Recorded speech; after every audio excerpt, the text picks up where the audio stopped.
I'm gonna text them now, and I'm gonna give them your address, and then you'll tell us it's yes. I told them that it was more, but it's that's the way we'll see what it says. It was the one on the corner. Let me show you this. Nobody came back there. Thank you very Let much. me I show you appreciate this. it.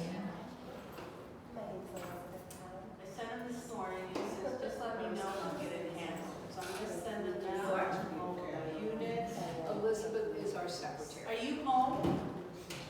Are you home during the day? Yeah, we just forgot. Yeah, okay, unit 45, phase 2, Yeah. window in front, I mean, sorry, tree in front.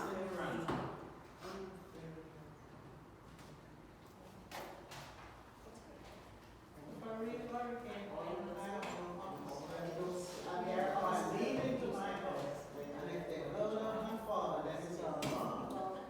Because I really want to cross before the wedding.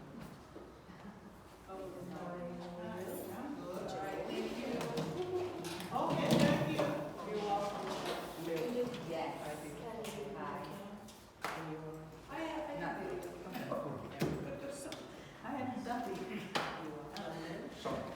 Saul? Sean.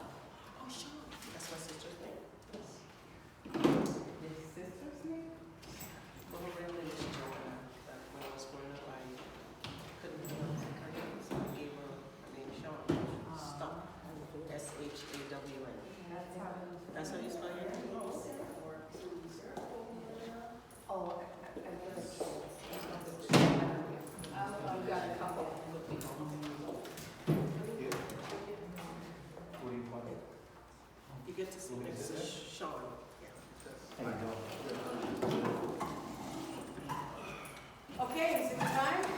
It is time. So I'm gonna call this meeting to order. Today's date, 24th. April 24th. What's on the agenda simply is we're in the process of explaining last night. Our current management company has submitted about 2 weeks, maybe a little over 2 weeks ago, for 60-day notice. Okay, so we're in the process of meeting, and this is our first interview with your management services. And basically the agenda, Diane, is we're gonna do board member introductions so you know who's who. And then we'll turn it over for you to do a company overview. And I don't know if any other board members prepared questions, but I have some general questions that you may answer along the way. So I'll get started. My name is Patty Sabates. I'm the president of the board. I've been a resident now since 2004. I live in phase 4. Mark? My name is Maud Bruce. I've been a resident here for 36 years, and I live in phase 2. Hi, my name is Brenta Wilhelm. I've been here for 13 years, and I live in phase 3. My name is Blair Lapidus. I am an original owner. I've been here since 1978. Oh, wow. So I have seen everything and know everything and know where all of the skeletons are buried. So, and I have been treasurer for, I don't know, what, 10 to 12 years now? Something like that. My name's Elizabeth Powell.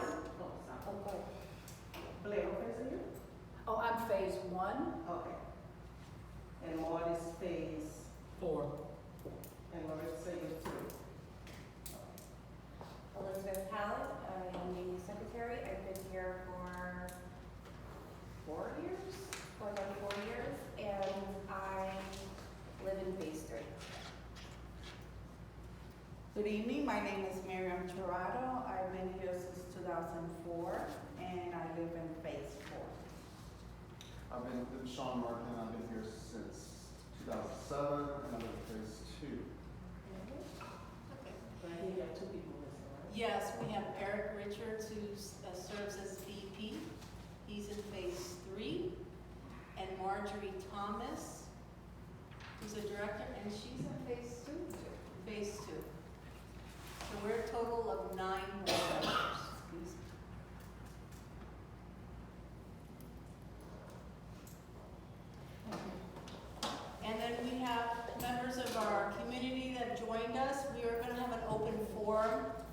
the end to give them the opportunity to ask any questions that may have not been asked during the interview process. And then we'll go from there. So basically, I want to turn it over to you. You want to give an overview of history, a little bit about your company and your structure, and then we'll go into questions. Okay, well, thank you guys. Thank you guys for coming out. It's so important, you know, in an association that the residents come out to see what's going on in their community. But that's something that, I can't speak for other management companies, but that's something that we encourage, you know, and we listen to everything. Like the only young lady's name I know here, Joan, because I heard you talking to one of the, introducing yourself to one of the board members, or talking to one of the board members. So, thank you guys for coming. My name is Diana Morgan, and this is my husband, Lamar Morgan. I have been in this business now for about 30-something years. I do own my own management company. April 30th, it'll be our 14th wedding anniversary. That was my wedding gift, which I was surprised, but I'm a workaholic, unfortunately. And so when I worked for a company before, one of the things that I did not like is I have a lot of communities, you know, mostly elderly communities, which I was blessed to have, because no one really take the time to deal with elderly. Not saying that y'all not elderly. That's not what I'm saying. But for the older community members, no one take the time to even bother with them, see what they want, you know, so on and so forth. And so I did. I fell in love with, you know, I'm an old soul myself. And so I went to every single meeting. I met with every single vendor for every project.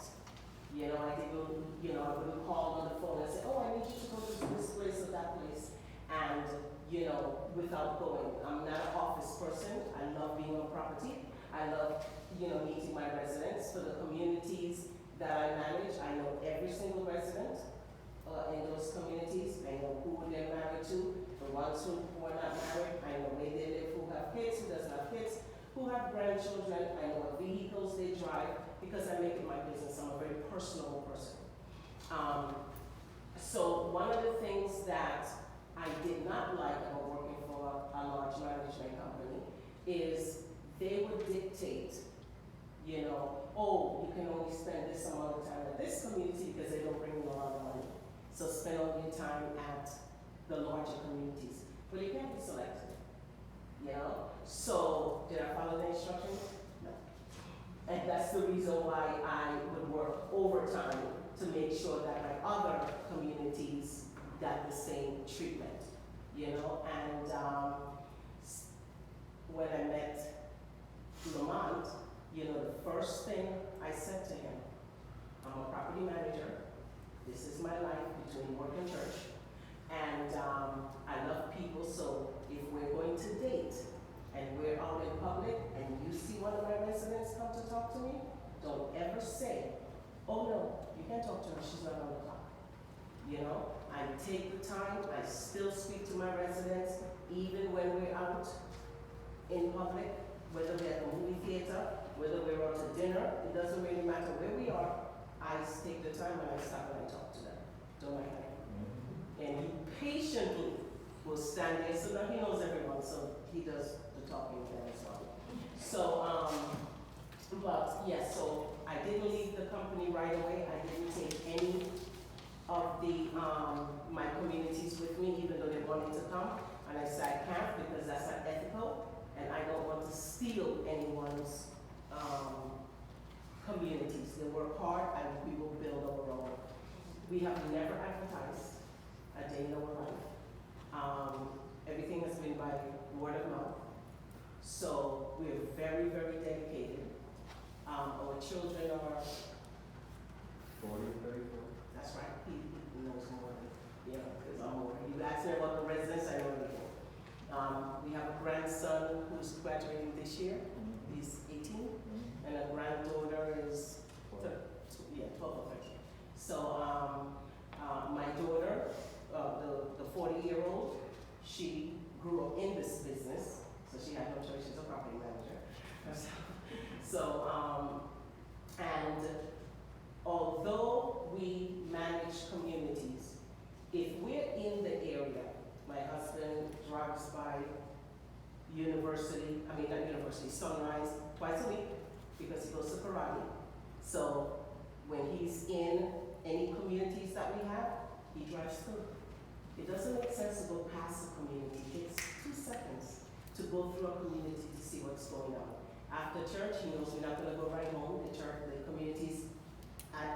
near a wood church, we're gonna drive right through.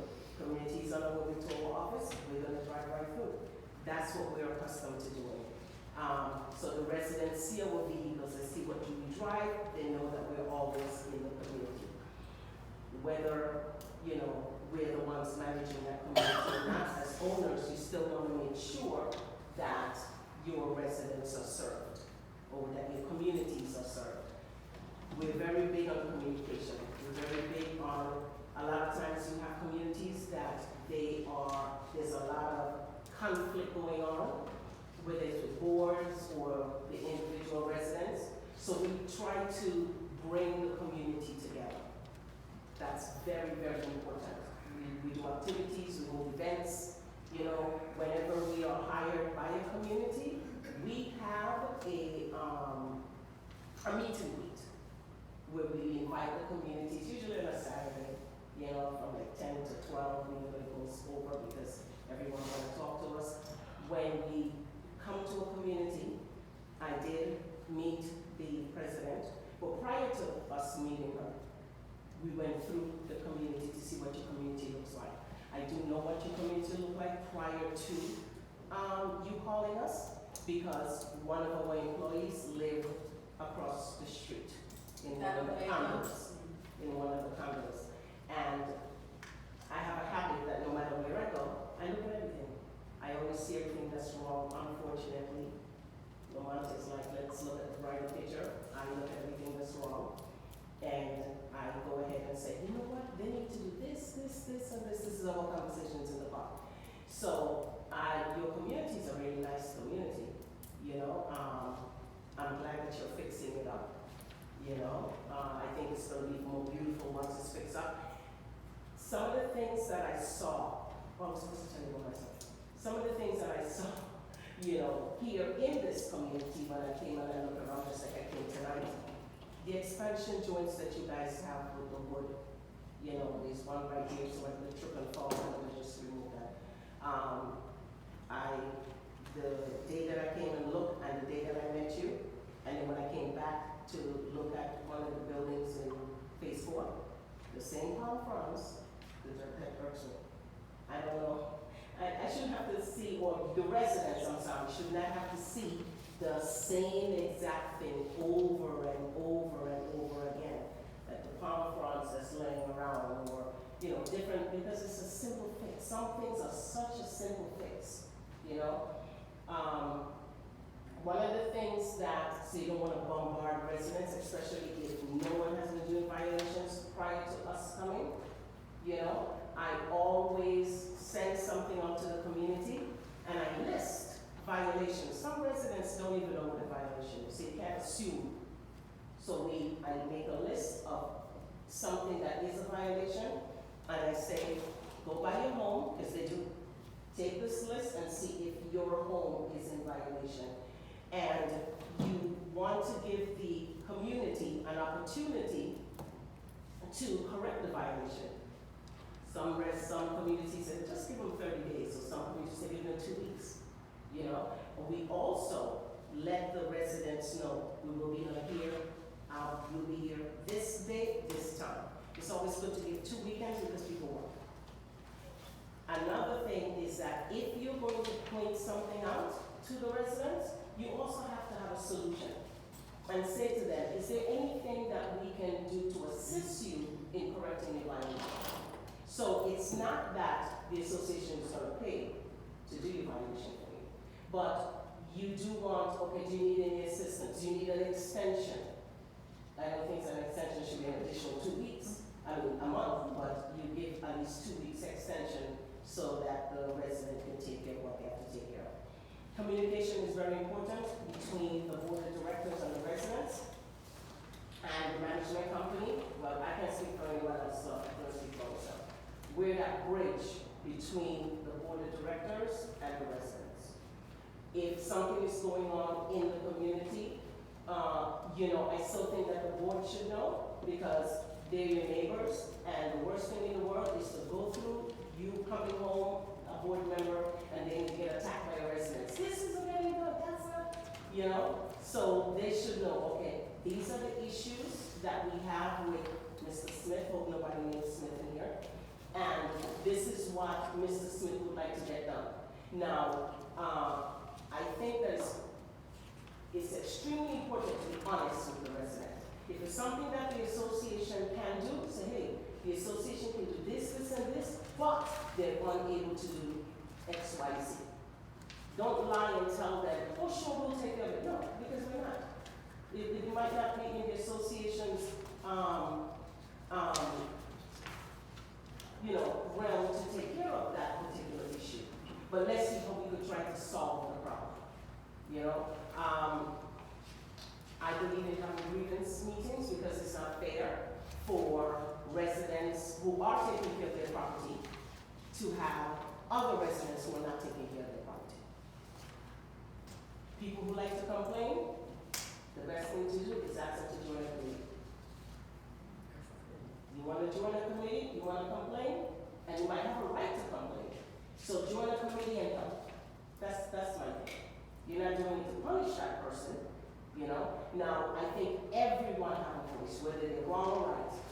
They have a voice, and they should complain if it's something to complain about, even if the complaint is not even legit. Some people just want to talk. Some people just want to be heard, And then, so a lot of times, even when they're at board meetings, residents should be able to speak at a board meeting. Should they go over their time? No. Because there's still rules to follow. But don't shut them up. Give them their 3 minutes, let them speak and say what they have to say, and then say, thank you for your suggestion, we'll look into it. Don't just automatically just say no, just shut them down and just cast them to the side. Because the residents are the ones that's paying their maintenance. Life is hard, life is tough, it's expensive out there. It's their money, your money, everybody's money, your money. But you still want to make sure that what they're getting, what they're paying for, that they get. That's important. Because I don't want to pay for something and I'm not getting any results. And I think it's important to keep the community abreast of what's going on. It takes a second to hear about send an email blast. You guys have a website. Put the website up. For the ones who don't do websites, because I know my community, for the people who don't have a computer, who don't, make allowances for those people. Like I have this blind couple. Even though I could do it in big lettering, they want to see me and say, Diana, can you tell me what's going on? You to a computer. But still, hey, what does it take? I love being on property.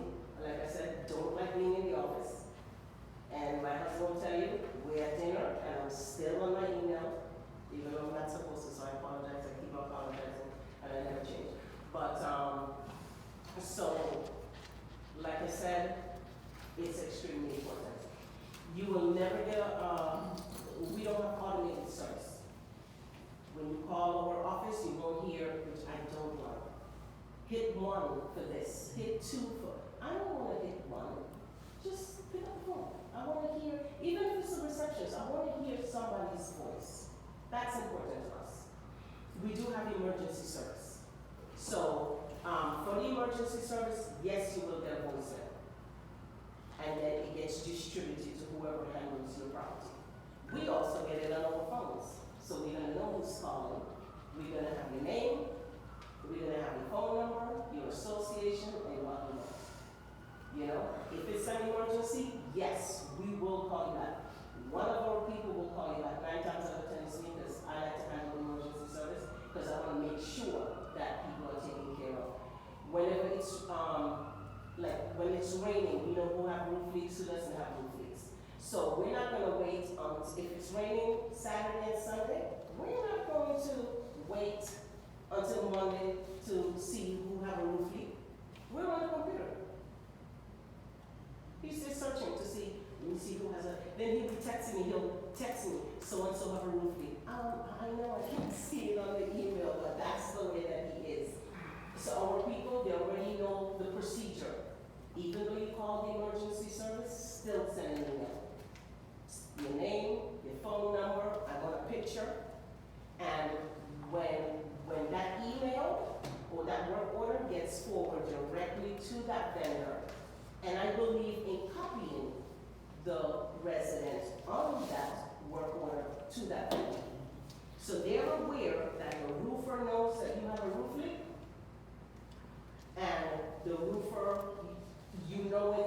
contacted. You will be there when we follow up. I mean, our calendar has all kind of colors, so that we know, everything that's going on. He's big on that because he constantly forwarding stuff all over the place. We have teams, so it's very, very, very important, to us. We do drive through, and we're the owners. We don't have to, but this is our company, and this is what we love to do. I always say thank you for getting me the business, but I don't want to own a business. I want to be a property manager. That's my passion. I love it, So, whenever it's raining, we have this one community that they have a lot of flooding. So when it rains, who's running over there in the middle of the room? Who's going over there at night? We had one resident that had owed money, and we had to send him the collection letter. He said his apartment on fire. We got the phone call. He said his condo on fire. It's on the second floor. What's the floor? Third. Okay. He set the apartment on his condo on fire. We were there. The minute we got the call, we jumped. It was at 2 in the morning. We jumped out. We got dressed, jumped out of bed. No, we're not the fire department, but we want to know what's going on. We're concerned. We want to make sure, And we went straight to the association. The fire department was there. What's those people? The Red Cross was there, putting a blanket on the guy who set the place on fire. I'm like, don't put a blanket on him. He's the one who did it. But we wanted to make sure other residents were okay, and this isn't something that we have to do, but this is something that we want to do. Because we are concerned about other people. We do take care of emergencies first on a property. Anything that will cause a liability. Sidewalks are a liability. If there is a light out, get that light taken care of. That's a liability. Even though there might be lights around, if there's one light out, get it taken care of, because you don't want someone to say, oh, I couldn't see, even though they could, because everybody's super happy. So get the light taken care of. What do we know? Now you know. Another thing that we have at communities is that we have we have on our phones, if there's cameras at the pool. Oh, always sending a text. Somebody's at the pool at 2. Somebody's this. And he will go to the association. And we're trying to catch some people. And we live in Plantation. We're on Sunrise and Heights. So communities is like in circles,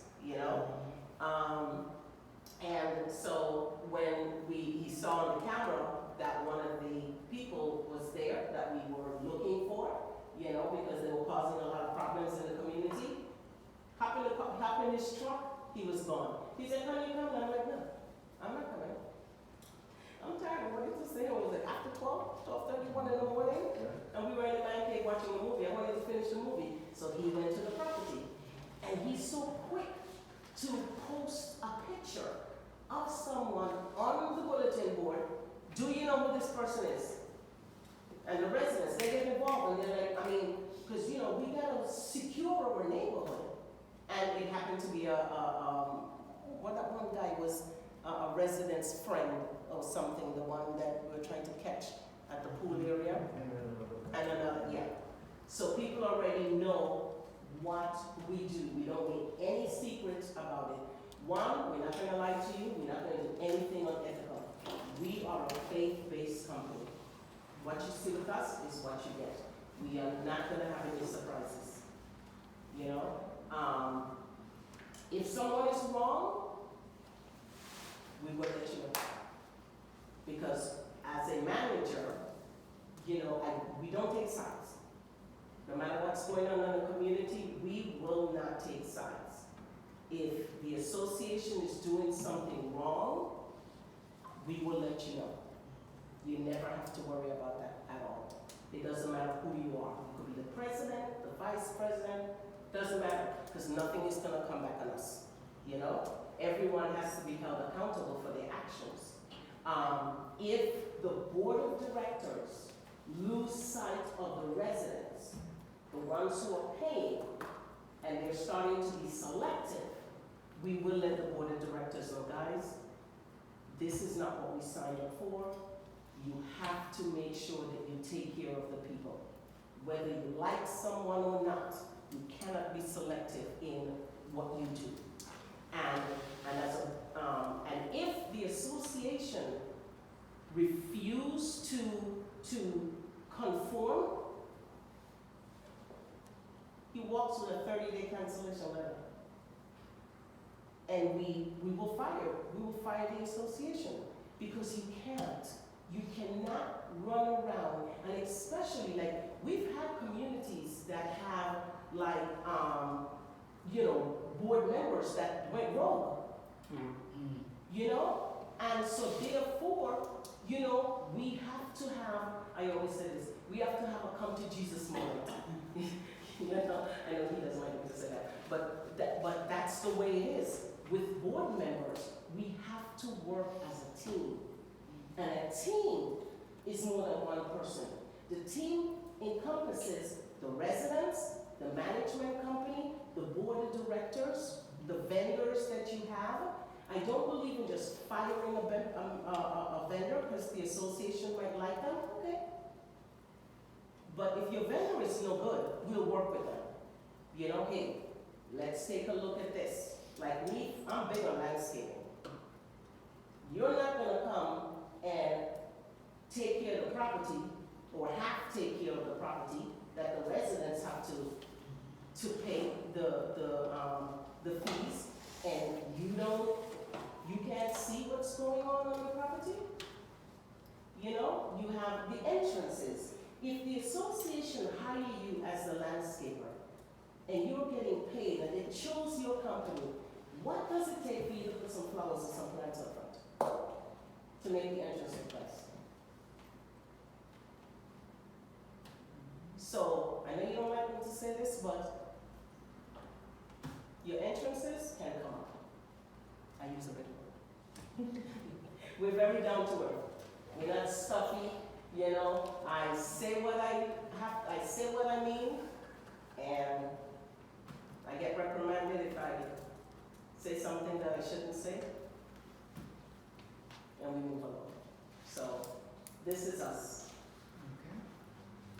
Our company is open 8:30 to 4:30. Half of the times I get a text, when is my wife coming home? Because residents work. So, at night, if you get off at 6 and you're like, Diana, I need to get a decal. I'm not going to ask my staff to just stay behind. I'll be like, no problem. What time do you leave? Because you're in Miami or wherever. So I'll stay behind. Our building shuts down because, I'll make that arrangement, and then I'll meet you outside. Or you'll come on in, because you got to work with your people. People have different schedules, they have different lives, and I'm running them anyway. So. Great, thank you so much. So, I have some questions that you didn't touch upon, and just to get an overview of your business. So what does your business structure look like in the office? So you have, what is your support staff? We have 2 receptionists up front, because you have to. One sometimes not enough. We have 2 receptionists at the front. We have admin support in and remote. I'm sorry, admin support In-house, but not in-house, but at the office, and remotely. Because a lot of times the admins will take care of, we have like a portal for the work orders, and they run the work orders, because work orders are important. They just run work orders, make sure that stuff is going where it's supposed to go, roofers and landscaping work orders and so on and so forth. What properties do you currently manage? In this area, In general? but I gave a list. Oh, it's in the book? You told me, here you go. Is it in here?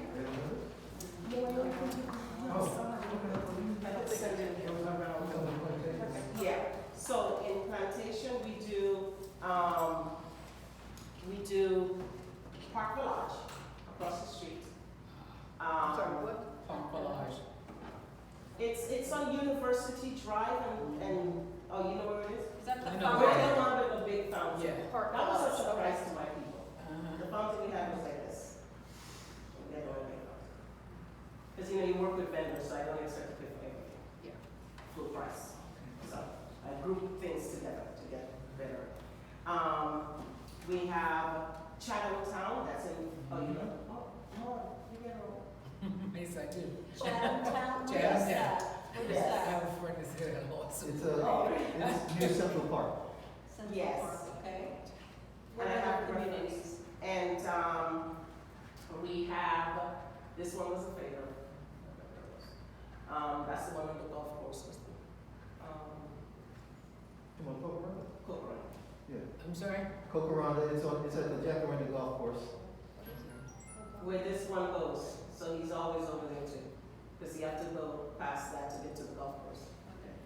So Park Village, Chatham Town, Tocaranda, that's all in We have- Plainfield? Yes, and, just to let you guys know, you won't believe the amount of requests that we get to manage communities.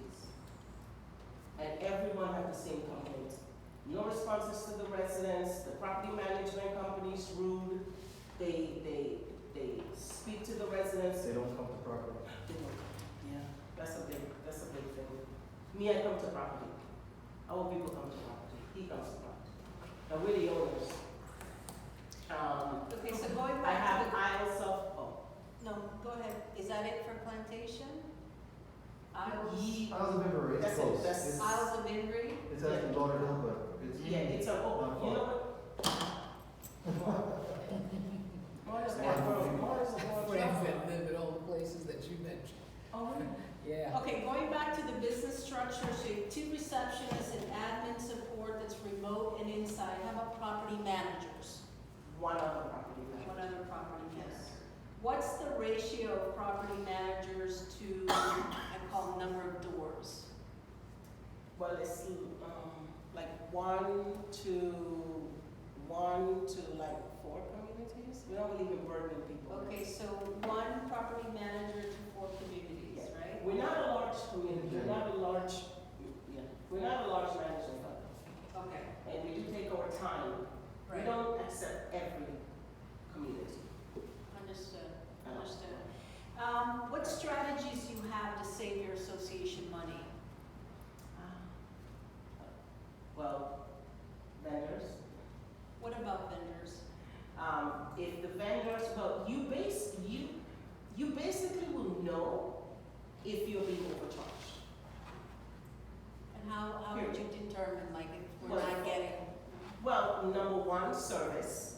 Number 2, proposals for work to be performed, because I know what stuff costs. I have vendors, landscapers who take care of other communities. You know, we frequent a lot of, What the heck is that? Sorry, what is that? I love your music. I think that's your, Huh? okay. What was that? Oh, yeah, he does a good job. Yeah.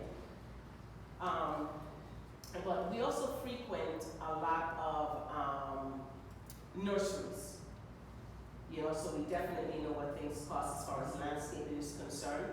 We do know what things cost as far as when you're doing road repair, sidewalks, curbing, so on and so forth.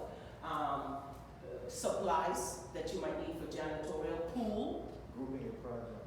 Yes. things like that. Yeah, grouping our projects is what saves us money. Like for instance, we have a few communities that's currently in the 40 year. And so generally, if you use the same contractor, but you have to be a good contractor, and a good engineer, which you guys are an awesome engineer. I've known him for over Farouk? 20 years. Peru? What I call him Saeed. Oh, Farouk Said, yes. Oh, yeah. He's very, very good. You know, you don't like contractors or nickel and dime. You also group your projects together, whether you are in a 40 year or not. So say for instance, you are gonna be painting, you're gonna be painting, and you're gonna be painting, okay? I said, okay guys, we have three communities painting. Let's group together and paint, because these two might be small communities. You might be a large community, right? So your large offsets for the other two. So that's a saving in itself. A lot of times painters upcharge for their paintings, the paint. So what we will do is we go to the supplier, whether it's Benjamin Moore or Sherman Williams. Yeah, Benjamin will have a thing with them right now because they don't walk through like they should. You're supposed to walk each building and then, you hand out your certificate if everything is perfect. So anyway, we group together.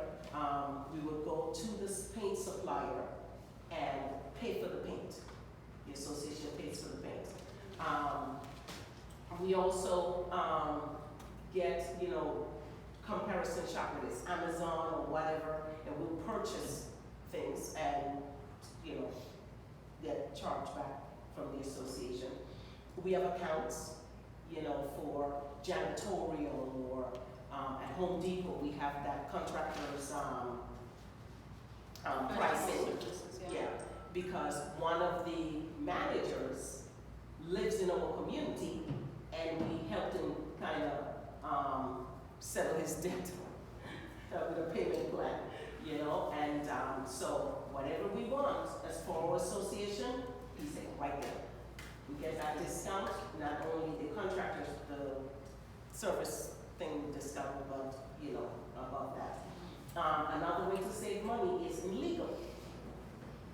We have this one law firm that our communities use, and so if I have 4 questions for a community while I'm talking to them about one community, I'm like, oh, by the way, not that they're getting charged, by no means.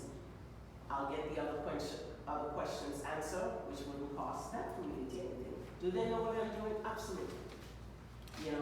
I typically call the attorney on his cell phone or at home because then I don't get charged. But if I talk to him in the office, that's a different story. So I normally text. Like right now, the attorney is on vacation for 12 days, and I had some answers that I needed, so I text him, and he always responds. Did I get charged for that? No. Okay, let's continue. What services do you offer aside from management services? Like, for example, some management companies may have, obviously accounting services, but do you have in-house janitorial, in-house maintenance, things like that? And we keep it at that. You don't outsource? No, we don't. Well, see, for us, this is something we said we never would have done. And it would be having your own landscaper and your own this and that. No, that gets a little questionable. So, for example, historically, this property has had a maintenance person Monday through Friday, right? Yes. One of the things you mentioned was, I think you'd be better served if you had a groundskeeper and somebody that has some skill set, because some of the major renovation is being done. One of the biggest gripe for a lot of unit owners is, you talked about landscaping. The landscapers nowadays don't know what a rake is. They love their blowers, and what happens is they blow a lot of stuff Into the patios.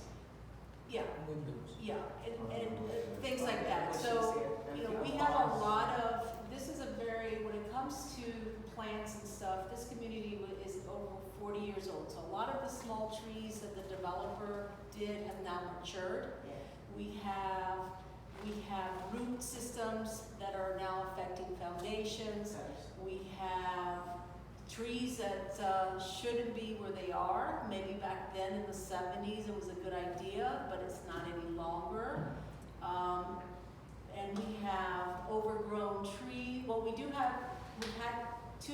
usually do 2 hardwood tree Services, we already just did one, but we're getting concerns, hey, they missed a tree or so forth. With the roofing that's happening, the roofing project, it's very important that all the trees are scaled back that are on common area. But these are things that should be noted by the management company and discussed with the landscaper. It's not a board. What has transpired in this community is the board, this is a full-time job for a lot of the board members. And it shouldn't be, because that's why we pay for management services. So you're in the middle of an agri-unit owner not getting a response, and the management company not responding, and yet the Vendors still being paid. no, not only that, but the issue, there's no solution. There's no solution. And so, for example, you know, I called Proscapes today. That's our landscaper. Are we happy with Proscapes? Not really. We want to do a mid-year vendor review, right? And I think with the transition of a management company, I think that's the time to do it. One of my biggest gripes with Proscapes is they don't use a rake. There are bushes that need to be raked behind. There is overgrown areca plants in the beginning. You know, the areca is a beautiful palm, but we shouldn't have to be telling our vendors to do things. They should see it, and we shouldn't have to tell our management company to do something. They should see it. Management should be ahead in the community, okay? Then, I'm sorry? Can I address that real quick? Yes. So when I came to your property, one of the things that I noticed is that there is no tier system. So you wouldn't know what one plant is from another because you have different species growing in your shrubs. So what the landscapers would do, because some landscapers are lazy, they would just buzz cut and trim the bushes. No, sometimes you have to get in there and clear out those vines, you know, out of the bushes first. In your areca, for the areca that you have, at your entrance, you guys have one, like when you're entering your community, you have that one on the right-hand side. And so you have that, and then you have two or three palm trees that's growing in there as well. So it's already hidden what you have there. Then it's going over to the neighbor's fence. And then it's lifting because it's going under that neighbor's fence. So trees like those harbor rats. Yep. So you have two choices. And the root system is it's like a big ball. So then you have two choices. Either clean it out, but in your instance, because it's going to continue growing with those two palm trees, which is so pretty, to be honest, but it's that eureka, it's not eureka, it's, what is it called? The shepherd? Areca palms. Yeah, what is it? I can't remember. But that tree is going to get lost, and to be honest, if you remove that, if they just chop that down, which the association really shouldn't have to pay because they see it and they should just take it out as a courtesy. But anyway, that's a different story for another day. So if you take that out, you solve one, the rat problem. Two, I don't know if y'all have rats here, but I'm just saying it breeds rats and snakes and stuff like that. So if you remove that, okay, then you can see the nice two palm trees that you have. Then you don't have that tree, that root that's going under that neighbor's fence, you know, the one on the corner of the right. And you also wouldn't have it encroaching on their fence as well. Okay, so that's one thing. Another thing is some of the bushes that you have in your community. Number one, to be honest, it's not going to go back. You got one here, one there. No matter what you do, it's not going to come back. So get rid of it. It's better to just clean out what's no good, so that you can have a blank slate to move forward with. So, and then another thing is that you have some of the vines that's growing on the residents, on their fence. Some of it is coming from the residence unit. So then, you know, the easiest thing to do is just to let the resident know, so listen, I know you love your plant, it's out, because it's not what you say to the residents, it's how you say it. You can't be nasty. And you just let the resident know, so listen, you know, if you can just cut back your area on the inside, if the elderly say, if you need some help, you know, what are you gonna do? The landscaper has let things go anyway. So tell them, hey guys, so this is what I do in the other communities. Listen, because of the fact that you didn't do what you were supposed to do, you're gonna go and help Mark. Mark, I'm gonna use this as an example. Or Joe. Because Joe is a resident. I don't want to say Mark because I don't want people to think Mark getting a kickback. So I'll use Joe. So you go and said, I need you to go in and help Joan get rid of that stuff in here because it's been coming outside, you know, even though it's not the association's responsibility, but let's clean up the place, you know, and if you have to go in there and do that, you do that, but then also, you see those vines that's growing on the fence. So if the landscapers don't get it, they get the janitorial guy, just take the stuff down. You know? Right.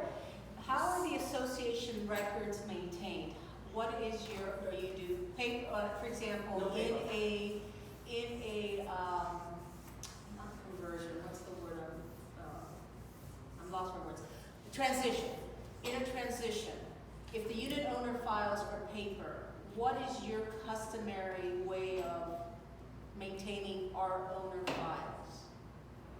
Okay, well, nowadays, 2024, what we do is we will receive those boxes. We do encourage the association to do their own storage. And we do encourage you to eventually to have it all scanned into Electronic. Yeah. electronically. Which a lot of the communities, some of those boxes, they're old, they're 26 years old. Some people have 13 boxes. Nobody's gonna ever go in there. And some stuff you really need to go back and research. So we have it scanned. We have it scanned, and we also make it available to the board of directors as well. We're paperless. There's no need to have paper. It's all cloud storage. Yes. All cloud storage? Yeah. That's with the existing files. How about the files moving forward from transition on? Everything is electronic? Everything is electronic. And cloud storage, so it can be reached from anywhere. Okay, and so you have access anywhere. And then as far as email communications that have to do with the association, how do you maintain those emails? Do you store them in the cloud? What? Normally, I'll keep them for about 18 months to 2 years, and they are stored in the cloud. It depends on what it is. Like if it's something that's legal, if it's a legal document, then that, you know, a legal file that pertains to email or something that's going on with a resident regarding a leak or something to that effect, that email train will go straight in their file. Permanent file, yeah. Permanent file, so that we can always refer back to that. Something like, oh, send us a wind mitigation, or send us an application, which we encourage people to go to the website. Simple, thank you, you're thanking the staff member or whatever, delete. There's no need to keep it. So the electronic files, do you set up electronic, for example, in our structure, you have 4 phases. Each phase has unit 170100 all the way up to whatever. Do you all, when you transition to a new community, do you all create like a phase file, and then in each phase, in each unit, and then you drop documents related to the units? Okay, excellent. And then you have, then you also have the admin files. You know, like things like forms and any, you know, applications and that sort of thing. You also have a file for projects. And under that project file, you got landscaping, irrigation, pest control, whatever it is. You have That leads me to engineering. my next question. Do you have relationships with vendors? Do you know, explain explain to us some of the vendors that your communities work with that are good vendors. We, You know, there. oh, yes, so we, engineers, and not just one engineer. Now, we do not waste vendors' times. And we don't really work with vendors that are lazy, that, don't have good relationships with, because you don't just want to have a good relationship with us. You have to have a good relationship with the board, you have to have a good relationship with the residents, you have to be responsive. So, plumbers, pest control, fertilizations, engineers, roofers, pressure cleaning, painting, sidewalks, shoring companies. And these are all vendors you've vetted, you've worked with, you have like a internal company list? I have been working, like the majority of them is companies I've been working with for 35 years. Okay. And it's not that we favor those particular vendors. Not at all. Not that you don't get proposals from other vendors, not at all. But if there is a vendor, see, I'm the kind of person, and I know you always talk to me about that, but if I call you, I want you to answer. If you don't have an opportunity to, well, now I'm curbing a little. So I'm now texting. I do not. If I text you today, I want to hear from you today. If you're at the doctor's office, just say, hey, I'm at the doctor's office. Or, hey, just text me back. If I have a problem, I don't want to hear I'm going to be there in a week. No. So when we contact vendors, they come out that night if there's an issue. I mean, one doctor, he doesn't get off of his shift until midnight. So I would stay up and say, I'll stay up so that I can call that doctor and make sure that we can get in his unit, because he had a bad leak, couldn't find where the leak was going. I'm like, honey, let's go. He's home. We over there with the vendor. So people have different times. People have, when they're working, and you want vendors that will respond at those times. My earliest appointment has been at 6 in the morning. Okay.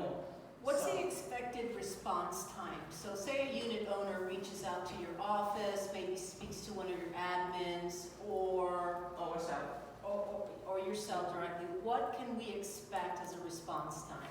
If it's an emergency, they'll get a response that day. Especially if my reception run me down wherever I am anyway.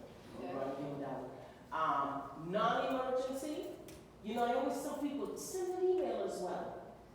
But non-emergency would be, you have your new thing, 24 Yeah, hours. well, emails are normally within 24 hours, phone calls within 48.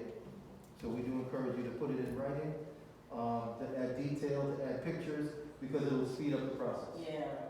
Okay. And does all the phone calls 48 hours? No. Because a lot of times I will, if you see a blocked phone call in the evening time, everybody knows me or office. Sometimes it's like 9 something, and he always said, people, you shouldn't be calling people that late at night. But if I can't get them but late at night, because I still want to at least return somebody's call. What is your process for evaluating tenants, prospective tenants and renters? What's your process now? Okay, for us, we have a list of items that people would have to meet. It would be credit score, the association with that. And this goes to different associations. Some associations have a fixed credit score, not to go below.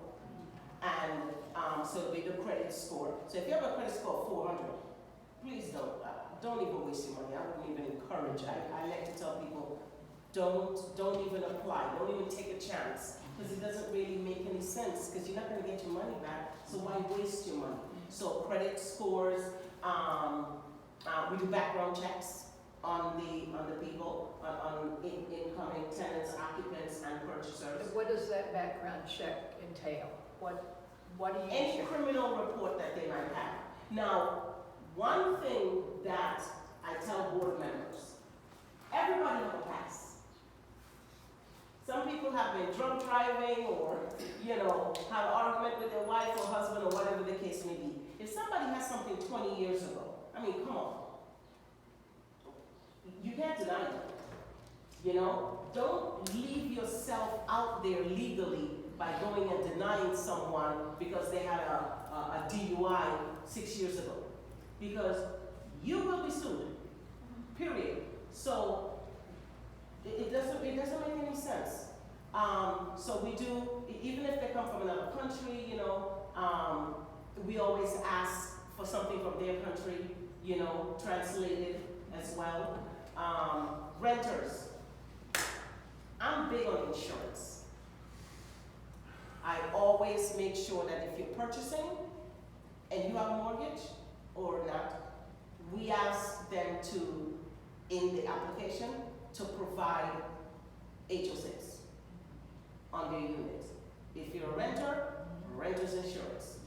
Now, you can submit a quote, but once you're approved to live in the association, I'm like, we got, you're coming to get your certificate of approval, bring your renter's insurance. And even if you're renting or if you purchase.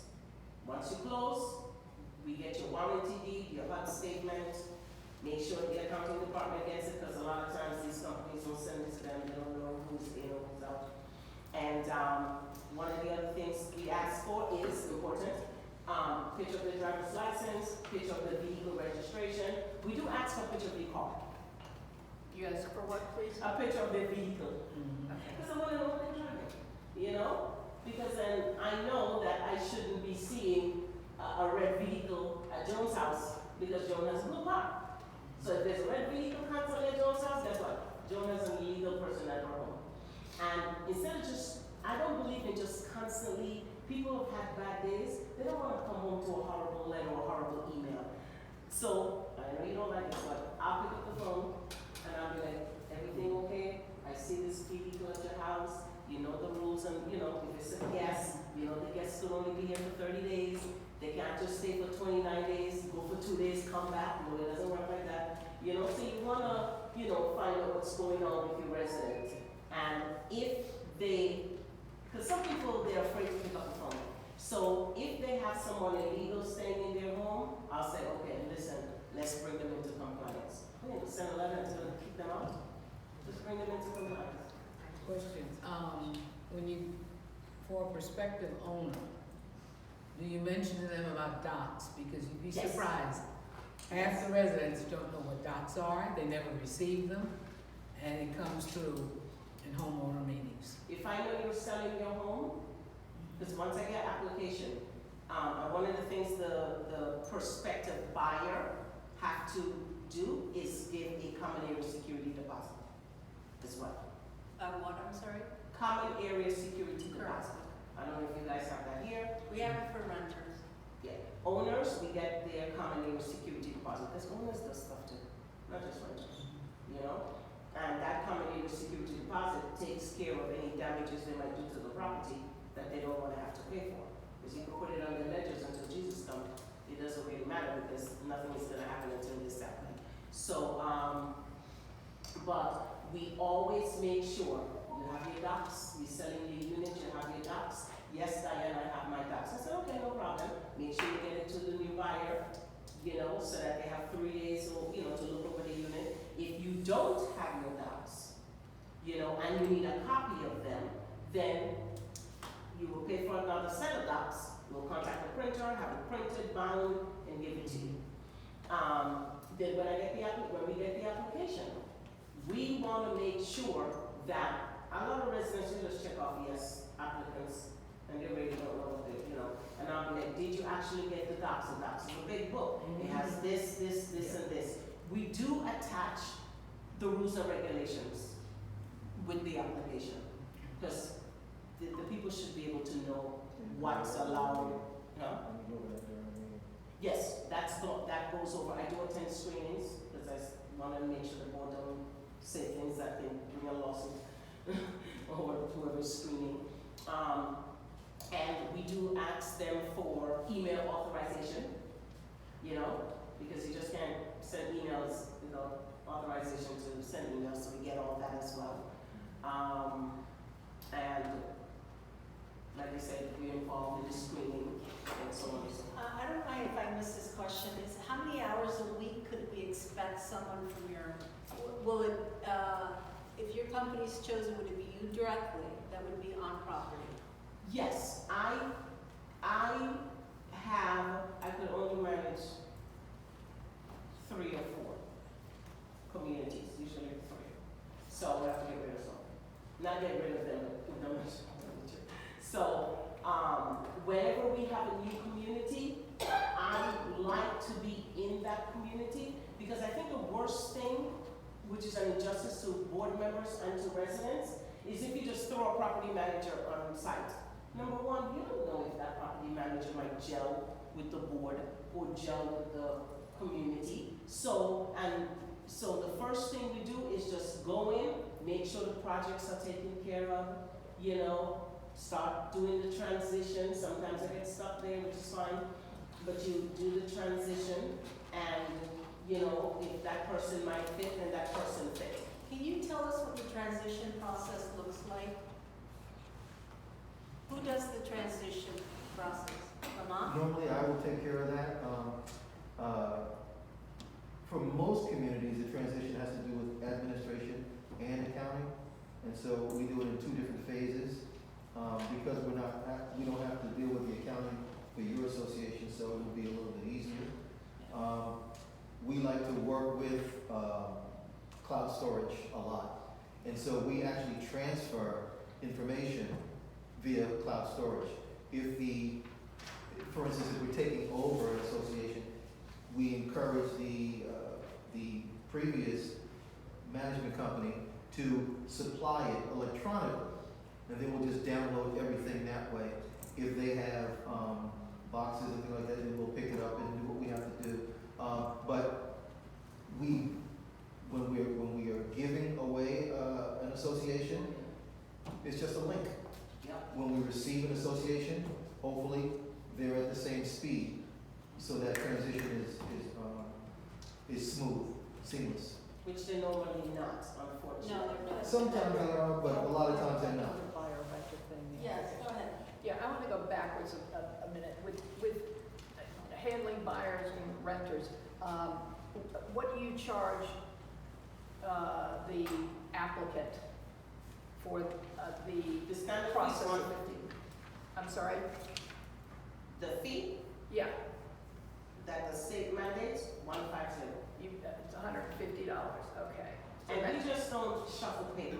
Okay. We verify. Okay, and how long, once you get a completed application, assuming you've got everything you're supposed to have, how long does it take for you to process the background check, the credit check, the criminal check, and get it to the board? So if you submit an application today, what's today? Thursday? Oh, today's Wednesday. No, Jesus. Thank God I gave you that. So today being Wednesday, if usually like if I'm on the phone, I just look through. And a lot of times, unfortunately, they want you to sit there with them to go through the application. But it'll be by Friday. So you're talking a 48-hour turnaround? Yeah, Okay, 'cause yes. the worst thing is to have people coming in nervous about their closing or their moving in. They've already had bad experience with a realtor or whatever the case may be. So, so we'll just go ahead and process it. If your application is not complete, you will never know about it. You will never see it. Okay, Yeah, right, I'm just so- saying, from the point that the application is complete, So we'll do How that does within 2 your- days. 48 hours Yeah. is about what it Yeah, takes, okay. two, So 3 it's up. days depending. And,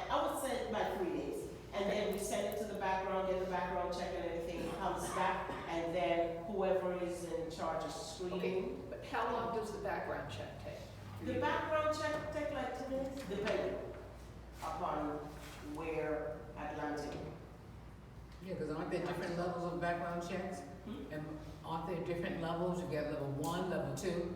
Some Because background that's a- check, if there is a problem, it might take a few days. If there is no problem, and they're pretty good, that's why I've been using Atlantic for probably like 20, 25 years or more.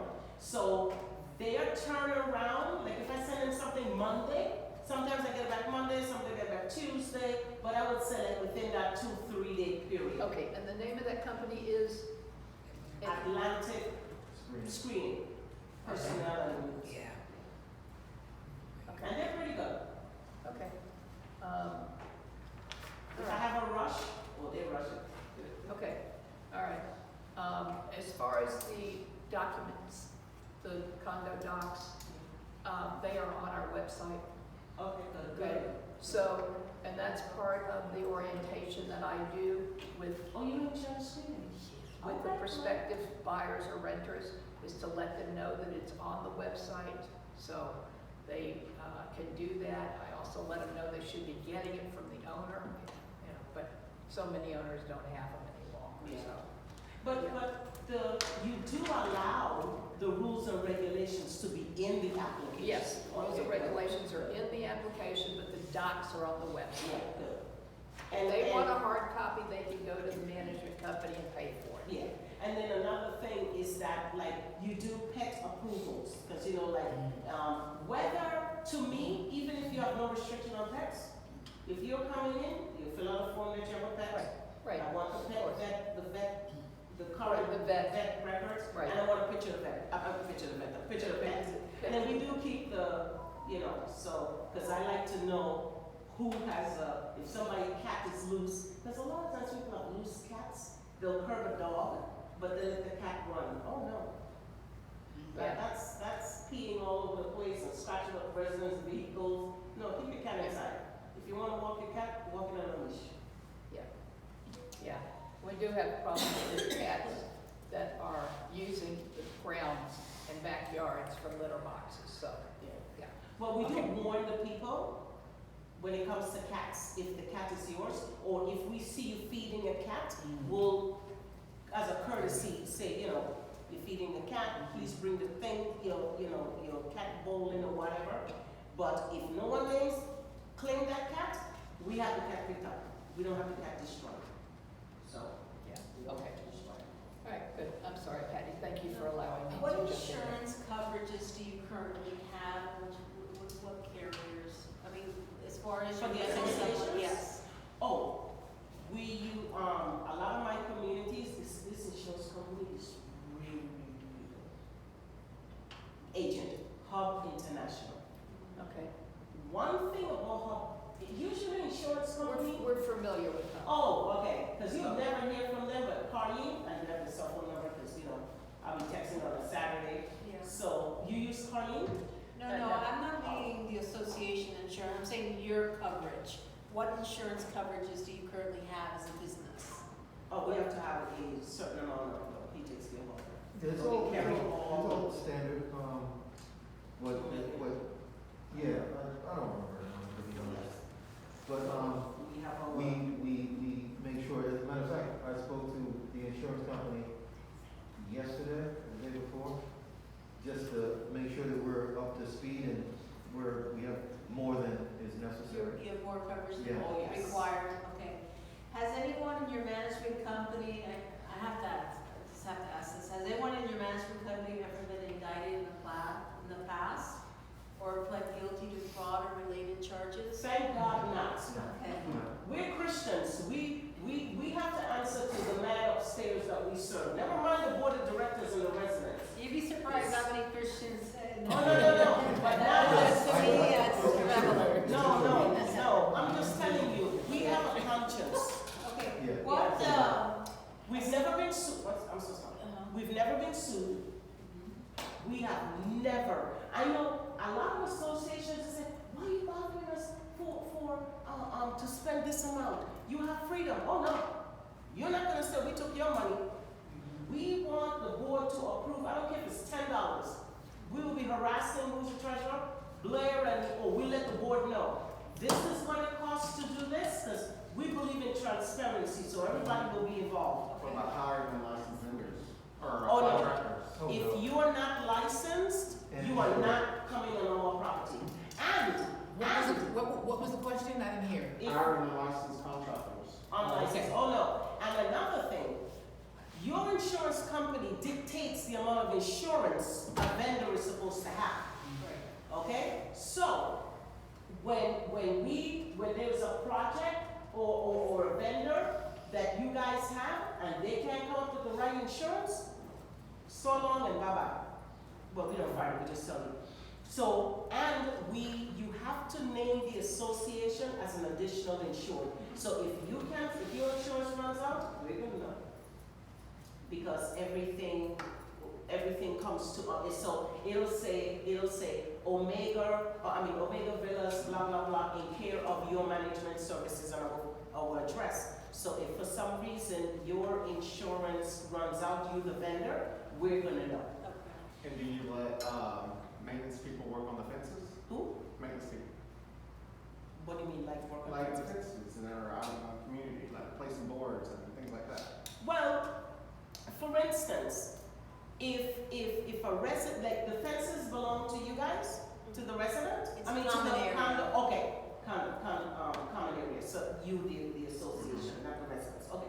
So if there is a board that's off, do you think we just gonna let the board sit there or call a contractor to come in and spend $400-500 to replace a board if it's coming down? Yes, get the maintenance guy to put that thing So up. it's a whole section.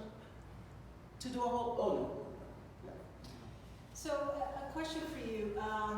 So I went to the divisions of corporations, so like that. I understand you're the licensed CAM. Are you a licensed CAM? No. Okay.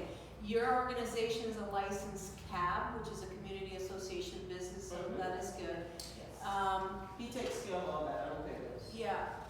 Are there any other licenses or certifications that anybody in your organization has? Like as Do you far as have, for accounting? example, do you have someone that is a licensed electrician? Do you have someone that is licensed in a trade? In our company, Yes.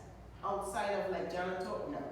Okay, so it's just strictly janitorial right now that you help, okay.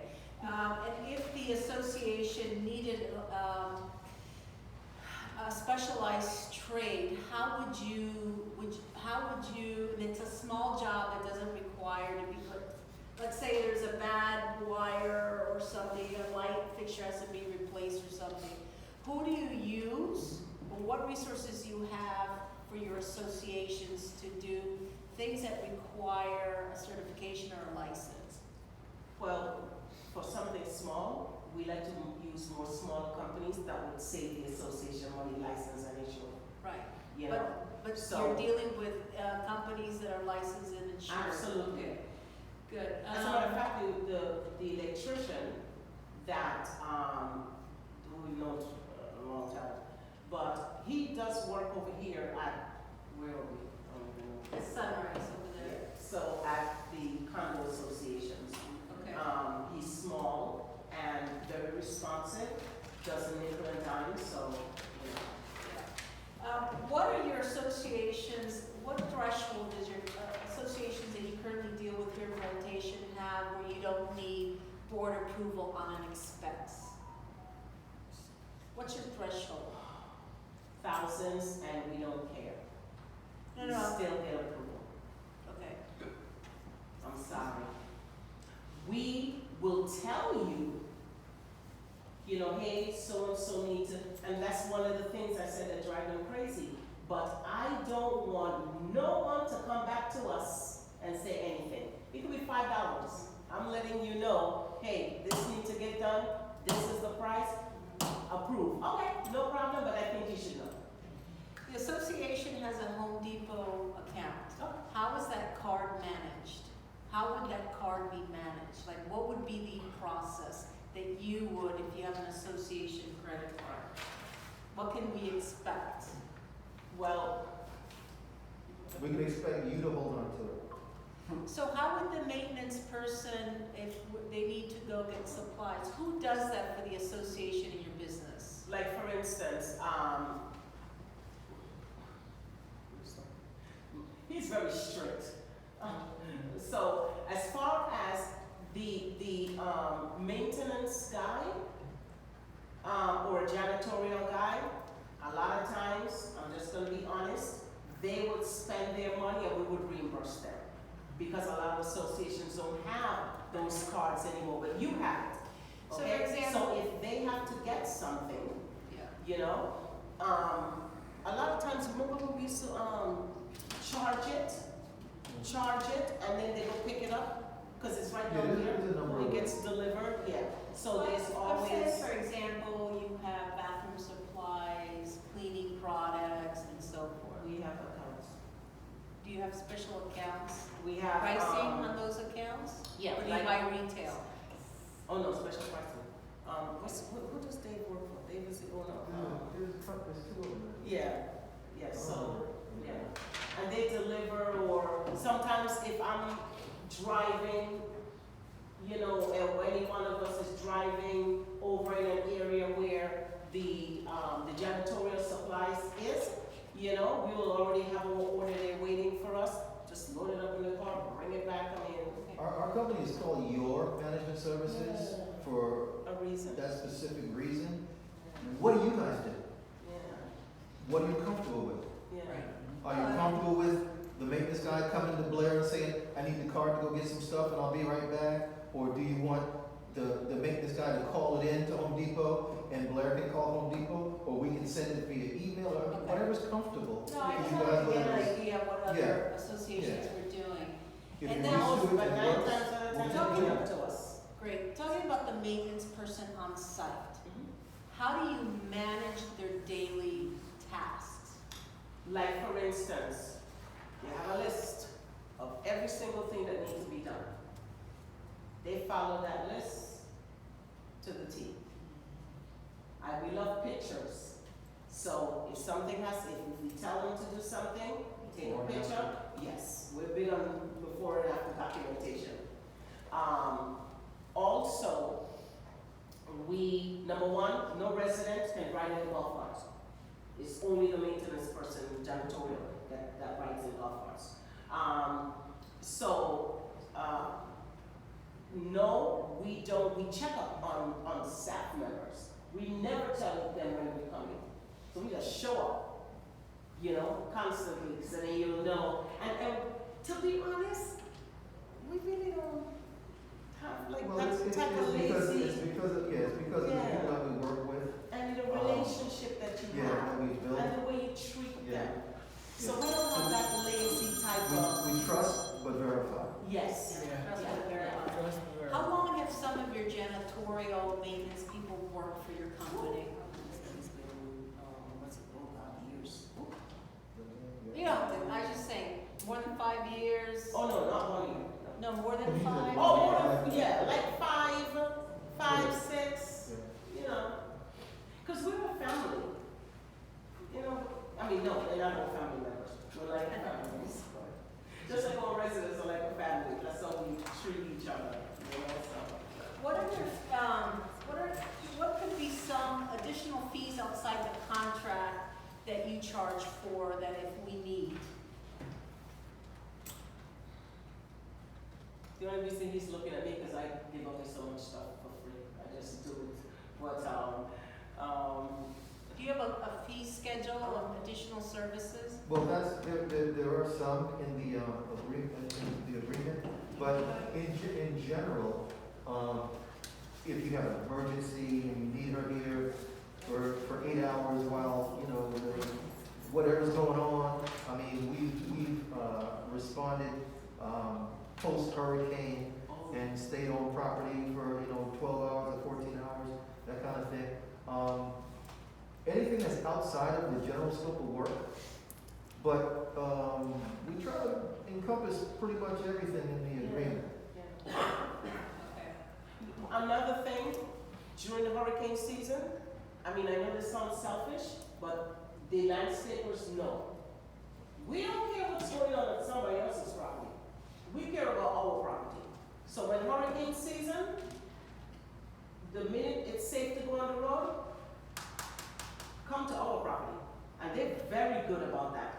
If your landscaper can't be here, oh, there'll be one of our other landscapers here to make sure this property gets cleaned up. We're our property. This one over here, helping take trees off, cutting this down, you know, the people love him, you know, and owner of the company. And you won't see us in suit and tie, because we're like always at the association, I call him the mayor. So we make sure that no matter what's going on, that we are on that property to make sure people are safe. I know that the maintenance people are not allowed to go in people's homes and stuff like that, and I totally agree. But when it comes to a hurricane, we all have to work together. If this young lady over here do not have anyone to help her with her shutters, I don't think it's a big deal to have the maintenance, the janitorial guy help people put up their shutters. I mean, not young people who could do it on their own, but it's a hurricane time. I don't think it's a problem that we help people take their stuff in, not the young people, but people that actually need help. Because we're a family, that's the way, you know, we are. So, you know, and we've been out there where we are, when water is scarce, because we have a lot of water. This one over here, he's taking all these cases of water from our kitchen and giving it out to board members who might not, or more elderly ones or residents who might not have an opportunity to go and get water. Okay. We might be able to. That's okay. So, You know. what's, just to final, I was trying to be as thorough as possible here. What can you offer that no other company does? What sets you aside? I mean, I think hopefully everybody read, you know, has been on your website, has read your reviews, and there's a pretty constant theme in your reviews, but what do you pride yourself in that other management companies you think don't? Responding to our residents, treating people with the utmost respect, you know, going above and beyond. Hands-on, Yeah, two hands. hands-on, she's very hands-on. How, So- how far, you're on Pine Island, is that a 5-minute drive from here? Your Your office is office? Less than 10. less than 10 minutes. With bad traffic, I would say. Yeah. So if you took University to Broward Boulevard, make a right, then you know where Just past the mall. J. Alexander is? Yeah. On the corner of, you know, Yeah. and then they have, J. Alexander, then you have the Hyatt Hotel. Yeah, We're in the 5-story building behind there. that's Okay. where my accountant is. Okay. All right, I was just trying to get as much questions out there, as I know there's a lot of similar questions, so we're not being repetitive. So I want to open at this time the board to ask anything that maybe we haven't covered that they'd like to ask, and then we'll open to the And community. we're an open book, so don't be too embarrassed to ask us anything. Go ahead, Yes, Monica. Miriam. Oh. I was on your website, I saw your portal, which is very user-friendly. What is your relationship with Judith Askin? With who? Judah, that's- Judah. Oh, Judah Eskin? We've known him a very long time. Right, because I know when I clicked on it, nothing came up. And For who? No, Judah. they just changed their interface, and so we have to upgrade that. They did that a couple of months ago. Okay, because, you know, I clicked on every category, but Judith did not come up, and I was Yeah, wondering. yeah. But we use other I'm accounts. talking about our portal. It Oh, usually okay, updates. sorry. Yeah. Okay. Yeah, Oh, the okay. one button I don't usually think updates, I- everything else is fine. Oh, okay, I don't know. I was curious on that vendor portal that you have, are those vendors that you work closely with, that you recommend, or why are they on your website? Just That's for, prospective vendors, basically. perspective. Yeah, if you wanna become one of our, vendors or be on our bid list or things like that, then that's what we send you. Okay. We collect your information and put you on a list. There's a beaches thing. You could tell She's busy on Friday. I don't pay attention to the The I website. will, and to Who be manages honest, the website, you? Yeah. And to be- It's a good portal. and to be careful. Ooh. To be honest, when people ask to be on like a vendor list and stuff like that, I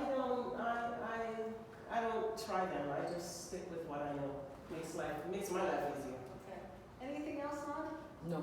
Blair? Elizabeth? Miriam? How good, or do you consider yourself as a listener? Your company considers yourself as a listener? Like when there's a complaint, will you be asking questions, or do you doubt, for example, what the resident is saying? For example, I say I have a leak here. Mhm. You won't come and say, that's not a leak because it doesn't have a stain. I mean, will you investigate to make sure it's a leak? Or how Well, will your company work, and how will you consider it? okay. So, for instance, good question. One, you see this thing right here? Obviously something has happened. Two, over here, nothing is there. So if a resident say, I have a leak, okay, then I would definitely investigate. When did you have the leak? What did you notice? Did you take any photos? Because if you don't see any water dripping, then you have to start asking questions. And if they say, because I have this one gentleman now, he's like, I know I have mold. Well, how do you know you have mold? I go to your home, I don't smell any mold, but then am I a mold expert? No. But you learn from your vendors as you go along. So if you feel that something is wrong, it doesn't hurt to have something checked out. Hopefully it's not a contractor that charges you to check it out, because we don't deal with vendors who want to charge money to come out and take a look, to be honest. I think that, especially if it's a company you use, why should they?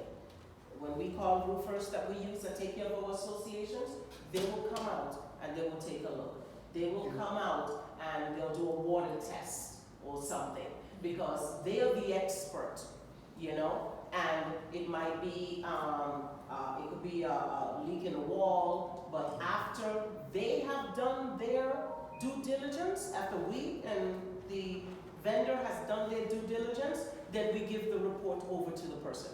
And we will let you know, hey, and you're there anyway because you have to, if it's a specific problem or a haunting problem, yes, I do accompany the contractor, because I won't know as well, or sometimes he would be the one, because I don't know everything. He has a vast wealth of knowledge himself, but I think everything should be checked out. You know why? Because everybody's suit happy.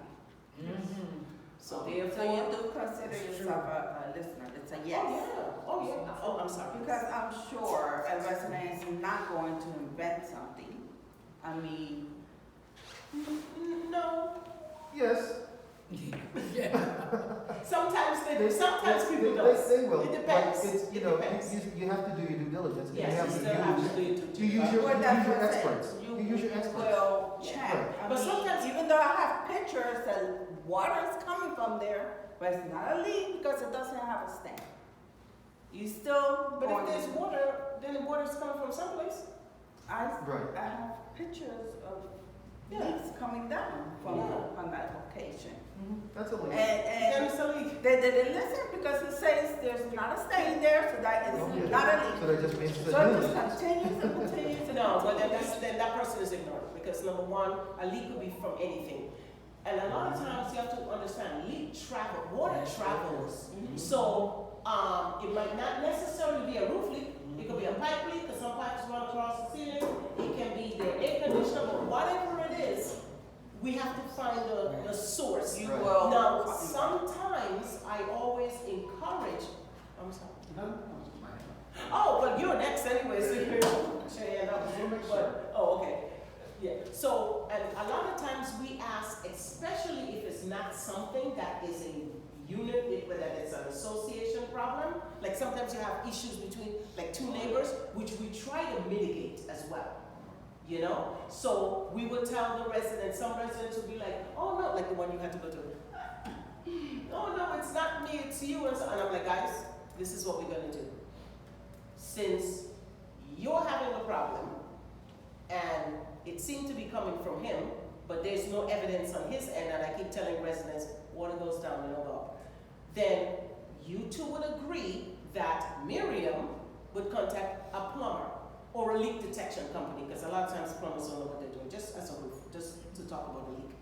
And then if the problem is on her end, then praise God, she pays for it. If not, you pay for it, if it's your issue. You know, so we do try to help. So that's kind of a fact-checking process. Yeah, so we do try to help the residents out, you know, the best that we can.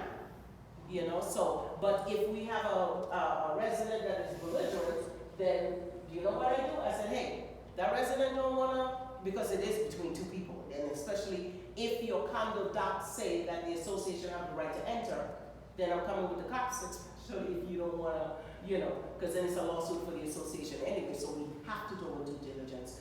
But otherwise, we try not to make it an association thing. We try to help those two residents, and 9 times out of 10, we've been successful. Otherwise, take them to court. Okay. Your neighbor, that is.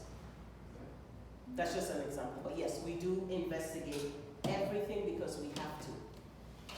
We don't want anyone to sue us. Okay, my question. I'm sorry, anything else?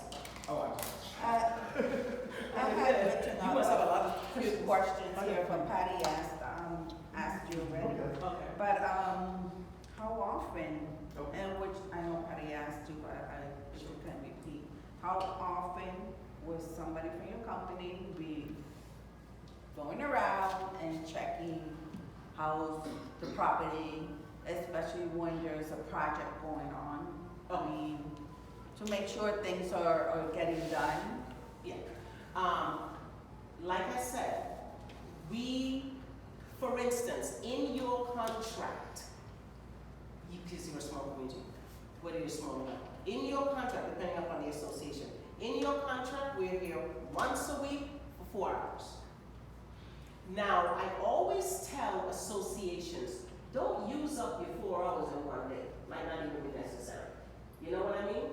And so, because when we come out to a property, if I'm not done in 4 hours, I'm not just gonna say, oh, that's it, ding, ding, ding, my time is up, I'm out of here, see you next week. No, we do not do that at all. It's the minimum. That's right. And if I have to be here for 5 hours, or one of our people have to be here for 5 hours, we're not gonna say, oh, that's it, I'm gonna send you a bill for whatever. We don't operate like that at all. And like I said, we do, because, I mean, if I go to lunch at Starbucks, I know I'm not supposed to go to Starbucks.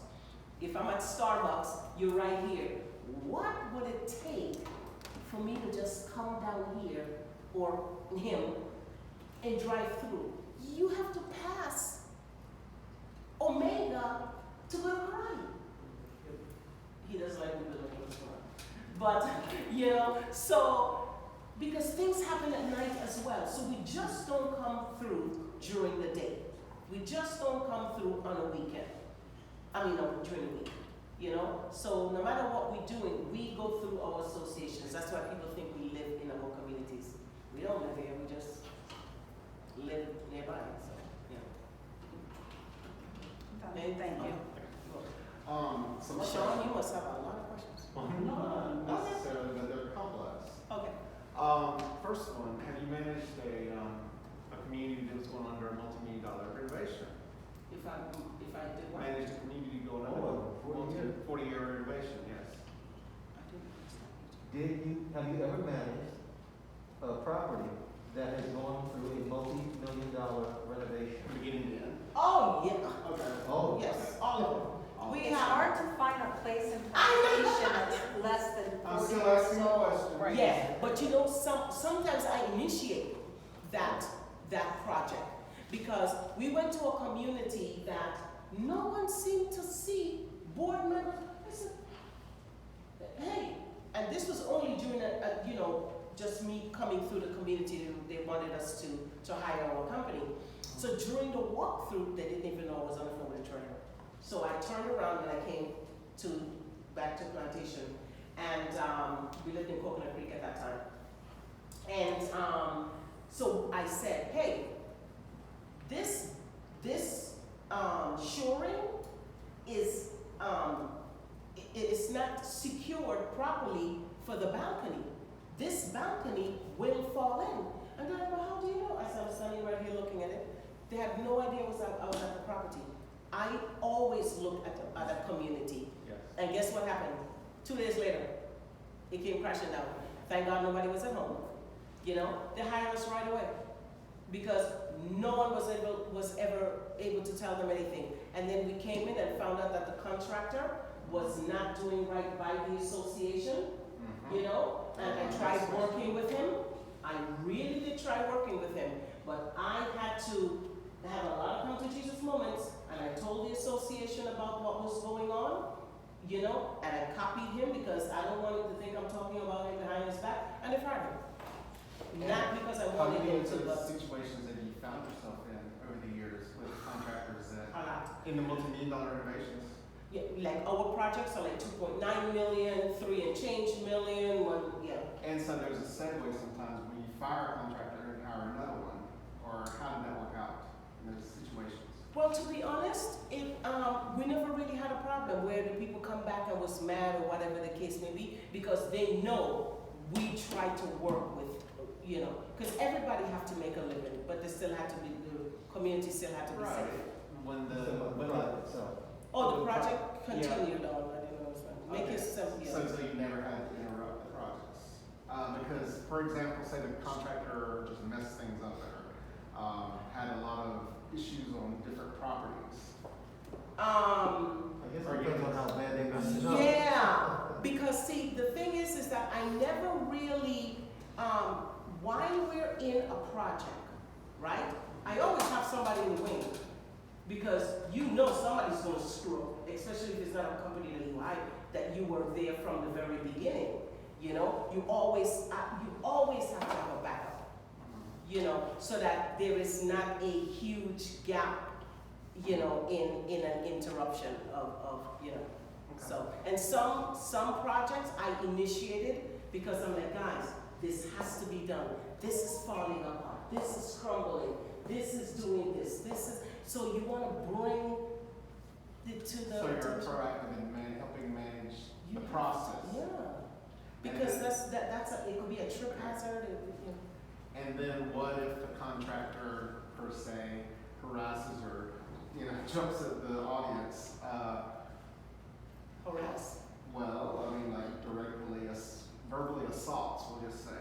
Oh no, are you kidding Who, me? the homeowners or the board? The unit owners. The unit owner would assault It's on video, yes. would do The something to the contractor contractor or the No, contractor. the to- contractor was like, give it to Oh no, you have to. Well, if we're, We'll address that. oh my God, yeah, you.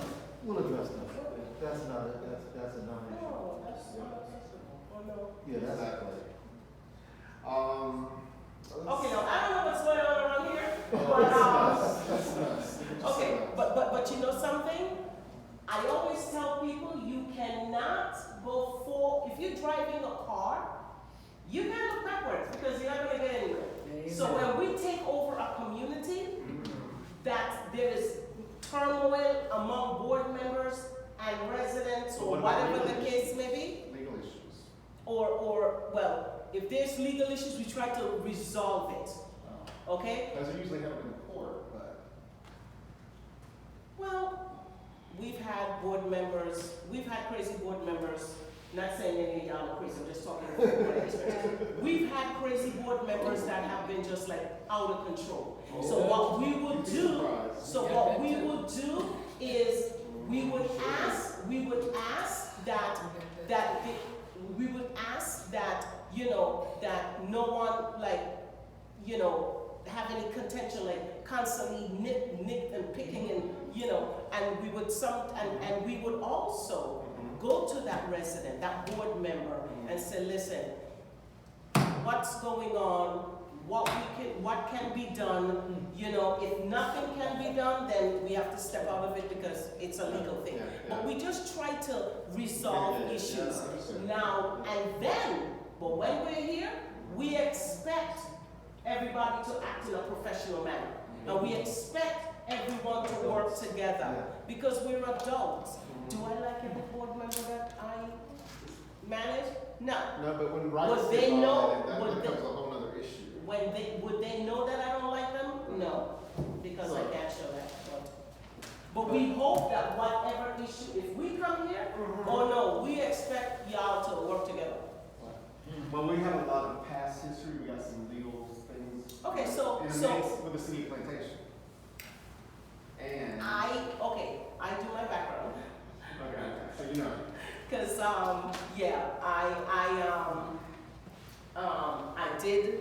I did ask the city, cause this community is interested in our company, y'all might not hire, some of my Did they hires. give you a number? But if for some reason you guys hire us, you know, we know the people from the city. We've been to every magistrate meeting for everything, you know, and we try to also to help solve and soften things Right. and get, you know, so I did already research you guys a little bit and talk But it's about. up to the magistrate to set. the That fee. is correct.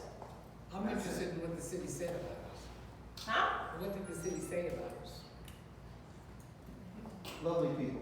I'm sorry, I didn't Not mean for to your say statement. So that's a good question. So what is your what is that? relationship with the city, the new mayor? Did you go to Oh, council he came meetings? to my ribbon cutting. Yes. So, So tell us about your involvement with the city. Well, okay, so the city knows that I'm a very aggressive person.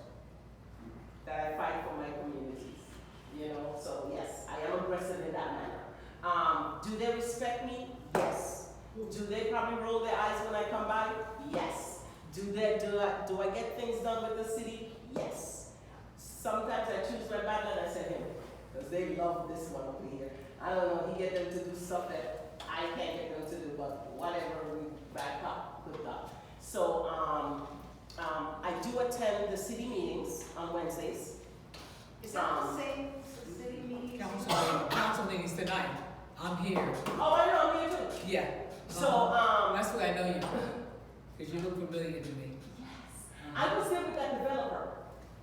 Oh, yeah. Remember when the developer, the one that's trying to build over there in University? Yes, Oh, yes. Yes. And I was like, if you're gonna build over there, let me tell you the things I want. yeah. If you want my approval, I want this, because why should we spend our money? I want this, I gave him a ton of stuff that I want, so we can get it done. Tonight. But we do go to the city council meetings. I think the latest I've been there is at 11:30 at night. Because it has went that long. Only 11:30, it's been there longer than that. Yeah. The last one where they were giving out the fire thing to the academy, and then all the women came with all, I was at that meeting. Okay, so let me ask you something. So, And we do know the tree, What is it? the landscape Yeah. division and so on. so the community, because we didn't have funding to start the 40-year when we needed to because of delinquencies and so forth. So the community, you mentioned the magistrates, you know the magistrates, okay. Once the buildings are completed, you know how the city does, you automatically get fined per day, blah, blah, blah, blah. But then we call for an abatement hearing, okay? And what has been your experience? What can you do for the community with regards to these, what have you seen been done from your perspective for communities that are in the same situation? and to add to what she said, multi-million-dollar fines, not $100,000 and from some unlicensed work. That was part of the citations. And that's why phase 2 has way more, it's about 250 a day versus phase 1, 2, and 3. There's 75 per phase a day. That's per building in phase 2. Okay, so what have, in your experience, since you engaged with the magistrate, there are other communities that have gone through the same thing, not able to meet the 40-year deadline to funding, whatever it may be. What have you seen from your experience? Do you have any communities that are in similar situations? Oh, no. No. Not at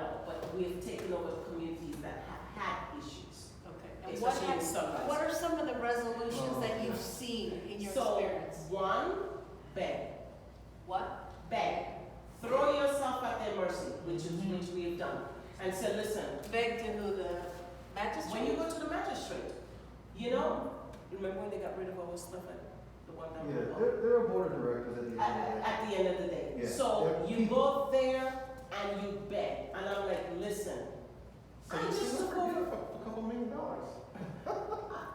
No, I No. haven't done in the Okay. millions, I've done in the That's higher what I'm ones. saying, yeah. But That's the a whole thing- different animal. No, but the thing is this, the bottom line is, a lot of times, the community might have been misrepresented.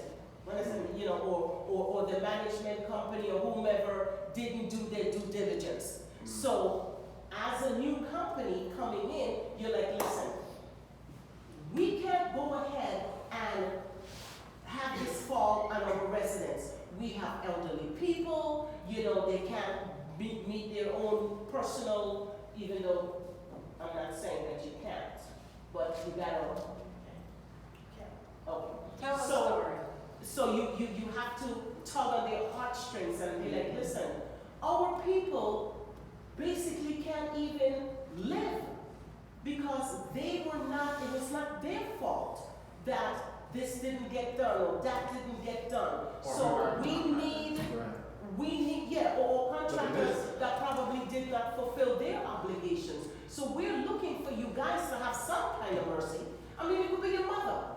And when I go before the meetings, I mean, I really make a case, you know? And the thing is that even when, if you have a permit out there and the work is getting done and you are keeping them abreast, you know, then they also can, you know, have some. That's what's most important in that type of situation, to stay proactive in keeping in touch with the Yes. city, because they will give you 30 days, they will give you another 30 days.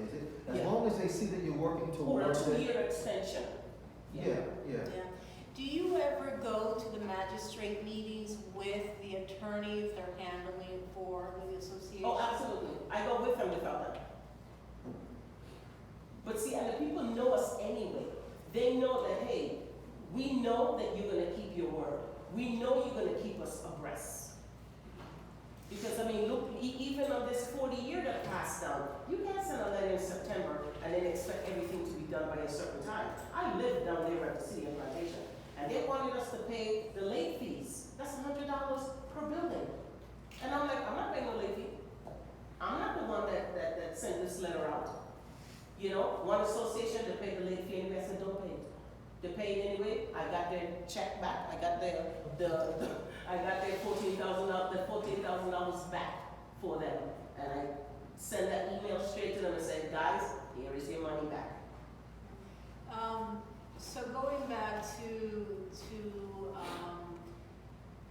so as a community, aside from the day-to-day management, one thing that we didn't talk about is the, which, as you know, the phases are being redone and so forth, so there'll have to be kind of a shift of what that maintenance person does, because most of the items in the buildings will be new.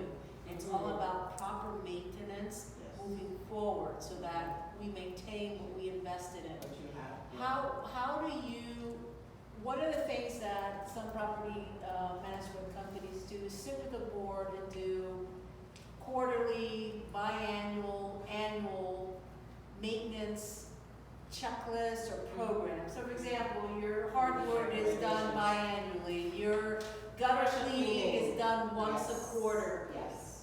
This this board needs to sit and have a structured maintenance program in place, okay? So, but one that is followed and one that is proven by photos and so forth, that you can update the community, whatever. We have a communications committee, which is huge for us now, because we've never had it, where her and her other counterparts on the board are working on a newsletter and bettering the communication.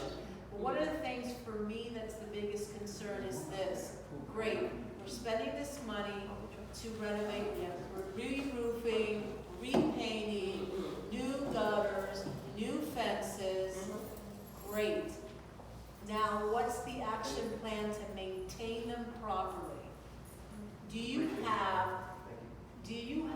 maintenance schedules for intervals for things, like gutter cleaning.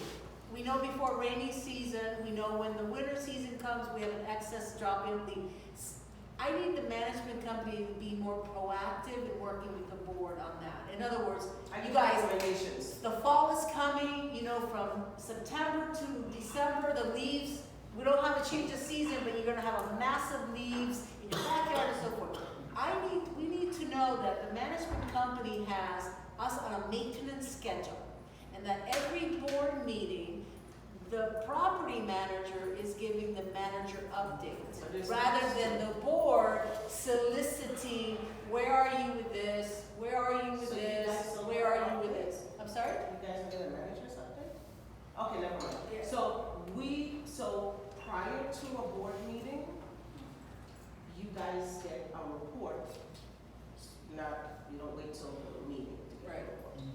I may add things that took place since the report, but, all of my communities are on a schedule and I group them together.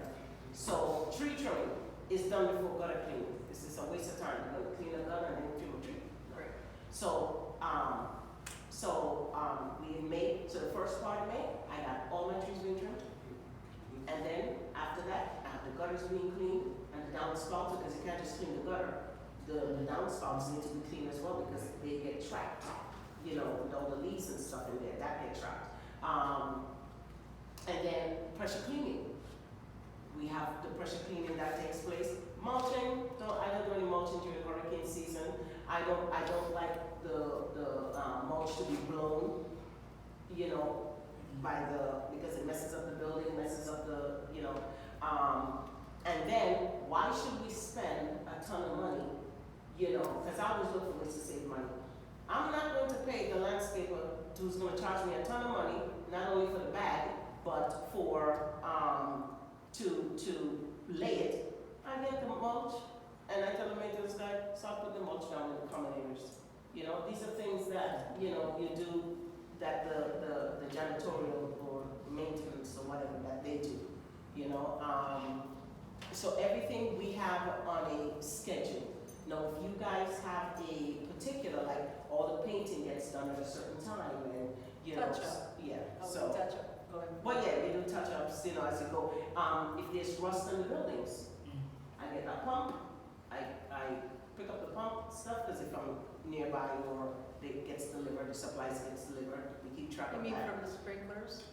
Yeah, I so, don't think we have that. No, So, we don't have that kind of water. that no, but I'm does just this. saying, if the building have rust on it, Yeah. he goes around and he sprays it to make sure that that's maintained. I guess, I don't mean to cut you off, I want to give the unit owners the Right. opportunity to ask questions, how do you communicate to the community what you're actually doing, whether it be let's say monthly? Like, for example, the current project, the project manager does weekly updates. We're not expecting a weekly update to be posted, but the community needs to know, what is it that the management company is doing? Okay, so when it's tree trimming time, we're not gonna wait until the week before tree trimming. We're letting them know, in May, we have a tree trimming done. So everybody knows in May, the tree trimming is gonna come. Then right before the tree trimming happens, notices are posted, please move your cars. After the tree trimming is done, they put it back. We let them know when pressure cleaning is being done, and so on and so But forth. how do you do that? You post on our website? Yeah, so it gets posted on the website. It gets, you do an email blast. And it gets posted on bulletin boards or wherever you guys post your notices, which is, by your mailbox. Now, when there is important work to be done, we have the maintenance guy posted on people's doors. You know, because people forget. Okay. So. Great, thank you. So let's do the standard go around. Do we have any unit owners that have any questions? Thank you. Not so much a question, but more, moving forward to a better community. The ownership of the maintenance guy, that if they see a big branch on the floor and Like the ones laying at the front entrance. And pick it up, I know that maybe, the tree trimming or the landscaping people are not coming till maybe next Monday. for a area that we can have palm fronds, because that's a big thing. If you're here every day, there should be no palm fronds. Of course, if something fall when you're off, that's a different story, you shouldn't be there the next day. So we have to have like a drop area to have the palm fronds and stuff and such things out. Another thing, which I had told Patty about, I don't like to see stuff on the grass. I'm sorry. That's a pet peeve for me. I mean, why should the grass be an area for Bulk pickup. for bulk and for blue bags and stuff like that? So it's only, your bulk is what, Tuesdays and Fridays? I mean, not bulk, your garbage is Tuesdays and Fridays? Okay, so I know you have, I don't know how your guest spaces work around here, I don't want to cause any trouble. What I normally do is we give up a guest space, wherever it may be, and, or you can rotate it, doesn't really matter. But where people put their bags in one area, because you know when waste management comes around, you got broken curbs, so on and so forth. So if you have it in one area in each, phase 1, phase 2, phase 3, it makes it easier. So sometimes what the maintenance guy will do in the communities that we have the blue bags, he goes around, take them blue bags and put it in one area. Makes life easy. The other thing, one of the issues we have here, and I think it's a combination of And renters and owners, is people get cute with white bags, right? What? White bags. They get cute. They get cute, meaning they put out white bags for the We garbage, have a or they put solution. out black bags. We have a solution to that. One of the biggest frustrations in this community regarding is trash. Okay, and I'm gonna give you a perfect example. Trash sat out for 10 days. The maintenance person probably passed 1,000 times, and never occurred for them to pick it up, either find its rightful owner by opening it up, leaving a note on the bag and putting it back, educating the renter or whoever it is, hey, this is a blue bag zone, you have to put your trash in blue bags, okay? So there are owners that are seeing trash that's not picked up. And I think the expectation is if there's an on-site maintenance that's doing their job, that they're picking up. We'll deal with whoever that bag belongs to through letters, violation letters, and so forth. But to leave bags there is unacceptable. It's unacceptable, and it's happening everywhere in this community, okay? And that's part of one of the frustrations. Something as simple as pick up the damn trash. Pick up a rake. You know what I'm saying? I don't think the board or any unit owner needs to tell a maintenance person that. And that's my biggest concern, is oversight of a maintenance person. The person that's on this, that's going to be in this community needs to be a self-starter, someone that doesn't need to be watched, someone that's trustworthy, that's going to work from a checklist that the board puts together and says we want to see A, B, C, D done weekly, by monthly, so this person, you know, has something to do, not hiding across the street, not hiding in the bathroom, not in their shed in the back. That's the type of thing that we don't want to see. Yeah, well, we don't have those type of people, thank God. Yeah. But what we do for the garbage bags, we also purchase blue bags, because it doesn't make sense to have the white bag there.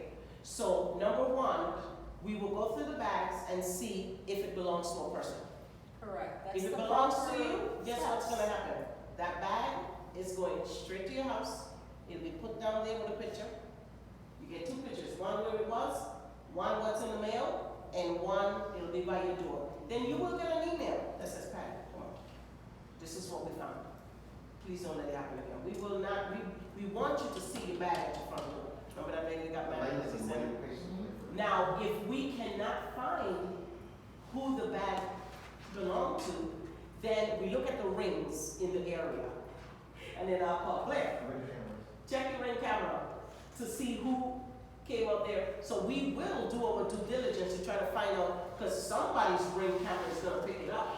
Or when we encourage our residents to rat, and they will rat, they'll help. Hey Diana, or hey so-and-so, Mom put on her garbage. We saw her, and then we'll notify her. Now, if we don't know who it belongs to, It has to be removed. then, So it's simple. oh yes, then this is where we have the blue bag. So we put it, the guy puts it in a blue bag, okay, and then put it. All right, So yeah. we remove it. It could be possible for the homeowners to know the maintenance person responsibilities or duties, because we have a lot of times we have a history that we don't know what are they supposed to do and what not.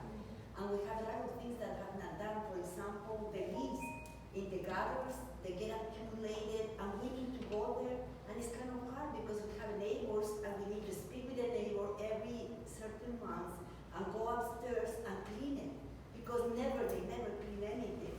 So we need to know those things. What is their responsibility, so we know what we expected from them.